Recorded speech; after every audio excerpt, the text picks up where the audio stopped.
Good morning class. तो आज हम इस डाउट फाइंडर की क्लास में आज ये तीसरा वीडियो है और इस अभी तक की जो हमने क्लासें ली उसमें हम 3 अभिक्रियाएं पढ़ चुके थे।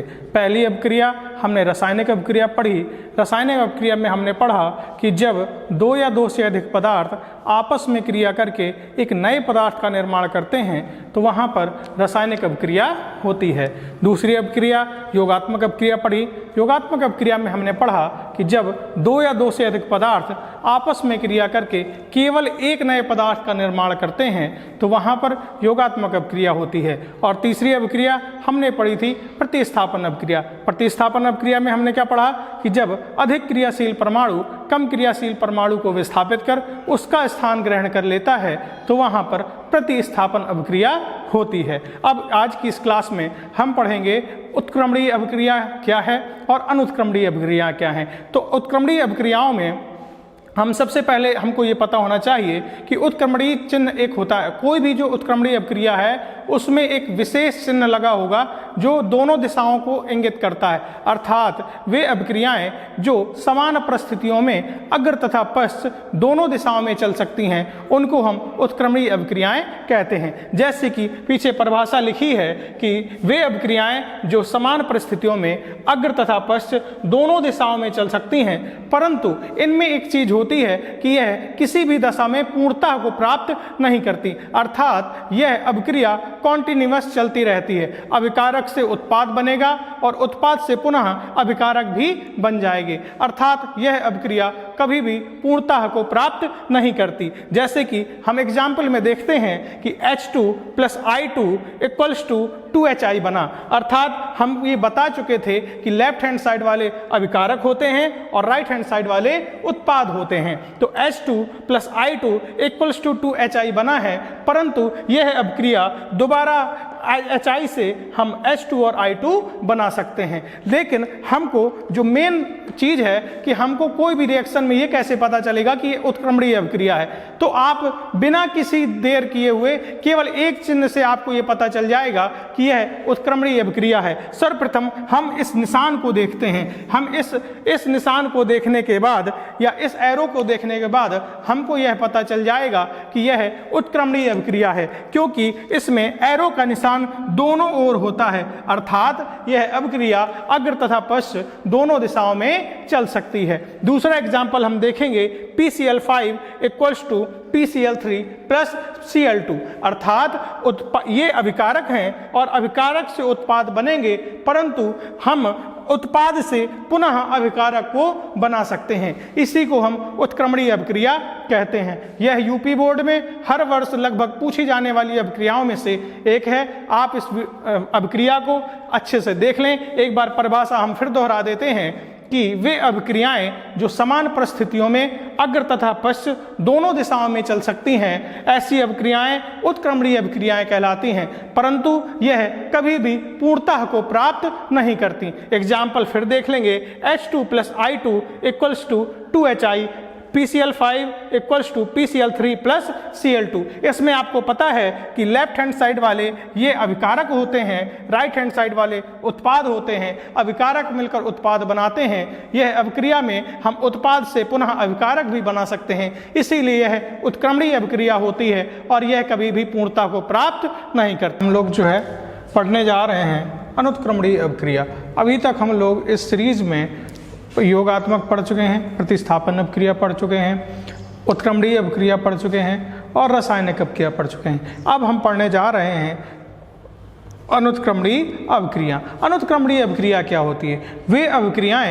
वे अभिक्रियाएं जो समान परिस्थितियों में केवल एक ही दिशा में चलकर पूर्णता को प्राप्त कर लेती हैं वो अभिक्रियाएं अनुत्क्रमणीय अभिक्रियाएं कहलाती हैं। वे अभिक्रियाएं जो समान परिस्थितियों में केवल एक ही दिशा में चलकर अर्थात अग्र दिशा में चलकर ही अपनी पूर्णता को प्राप्त कर लेती हैं अनुत्क्रमणीय अभिक्रियाएं कहलाती हैं। जैसा कि परिभाषा से भी ज्ञात है, वे अभिक्रिया जो समान परिस्थितियों में एक ही दिशा अर्थात किस दिशा में चलेंगी? केवल अग्र दिशा में चलती हैं और क्या कर लेती हैं? पूर्णता को प्राप्त कर लेती हैं, अनुत्क्रमणीय अभिक्रियाएं कहलाती हैं। जैसे आपने एग्जाम्पल में देखा 2KClO3 KCl + 3 3O2, अर्थात अभिकारक उत्पाद बनाने के बाद आप उत्पाद से अभिकारक नहीं बना सकते। अर्थात हम यह कह सकते हैं कि अनुत्क्रमणीय अभिक्रिया क्या है, तो वे अभिक्रियाएं जो समान परिस्थितियों में केवल एक ही दिशा में चलकर पूर्णता को प्राप्त करती हैं। अर्थात वे अभिक्रियाएं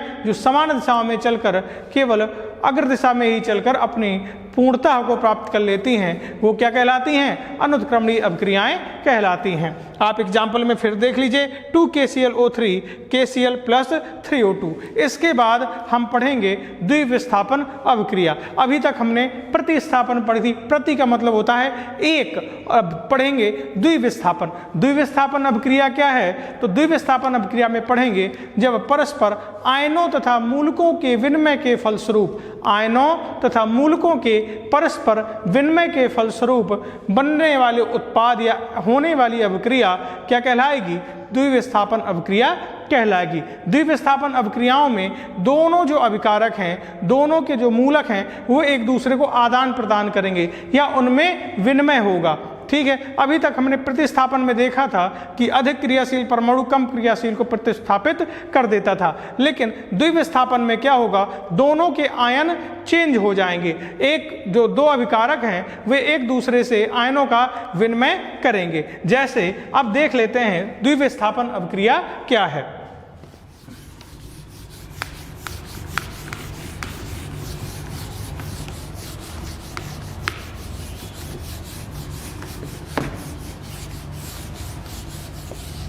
द्विविस्थापन अभिक्रिया में हम देखेंगे कि जब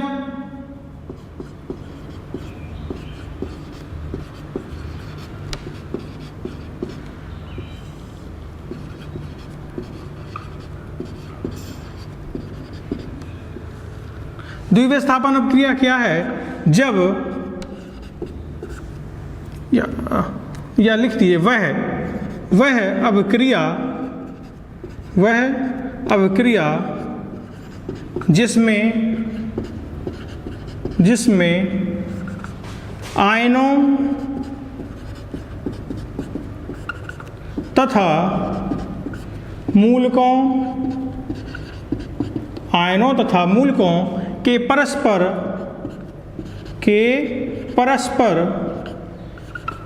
विनिमय के फलस्वरूप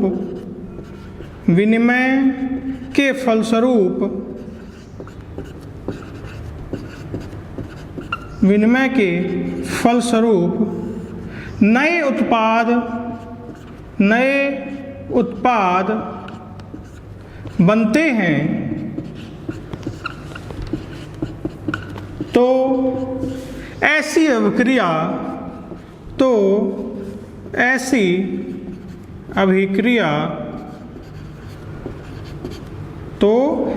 अभिक्रिया द्विविस्थापन अभिक्रिया कहलाती है।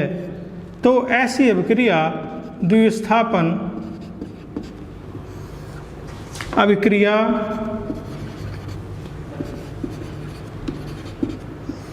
कहलाती है।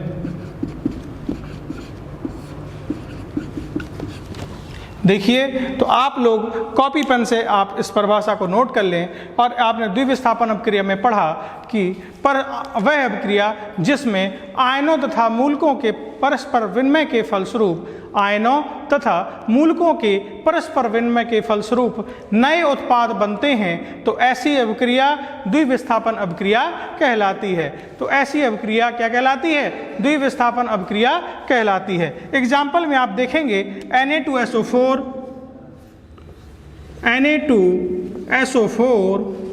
Plus BaCl2। क्या देखेंगे? Na2SO4 plus BaCl2। अब इसमें क्या है? अब ये क्या करेंगे? आयनों का आदान प्रदान करेंगे। अब आयन आपको पता होगा कि धनायन और ऋणायन होते हैं।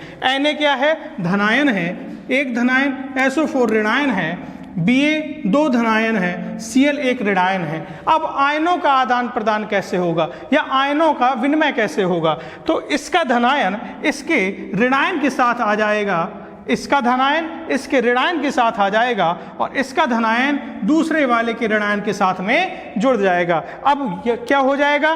तो हम लिखेंगे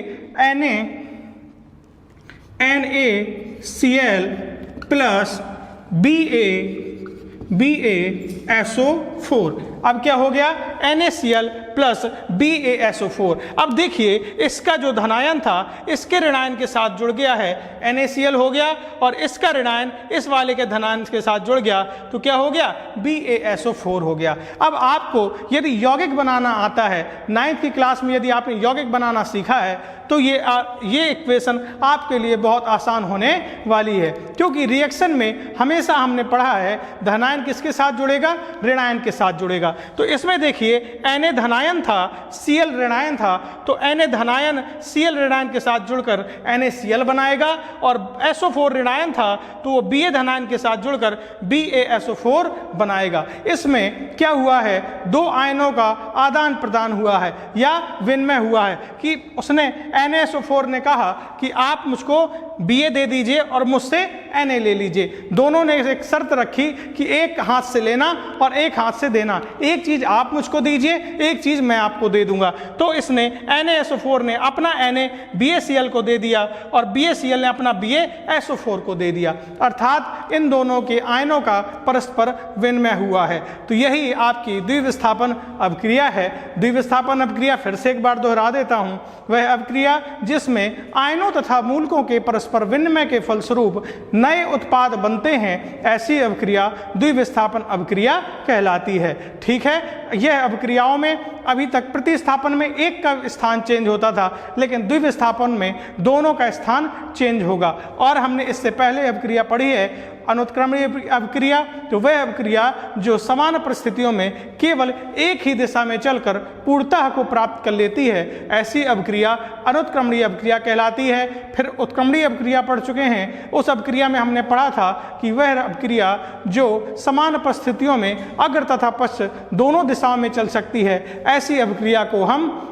उत्क्रमणीय अभिक्रिया कहलाते हैं। उसमें एक चिन्ह विशेष होता है, वो भी हमने आपको बताया था। और आज की क्लास में हम इतना ही रखते हैं। आप लोग हमारे साथ नोट्स बनाते चलिए, और मैं इसी के साथ आपसे ये भी है कि जल्द से जल्द मैं आपको इसकी PDF प्रोवाइड कर दूंगा। और अगर आप लोग जो भी दिक्कत आ रही है, आवाज़ में हो सकता है आपको प्रॉब्लम आ रही हो, आपको सही से दिख ना रहा हो, तो स्टार्टिंग है तो मैं आप मुझे कमेंट करें, मैं उसमें जल्द से जल्द सुधार करने की कोशिश करूंगा। धन्यवाद।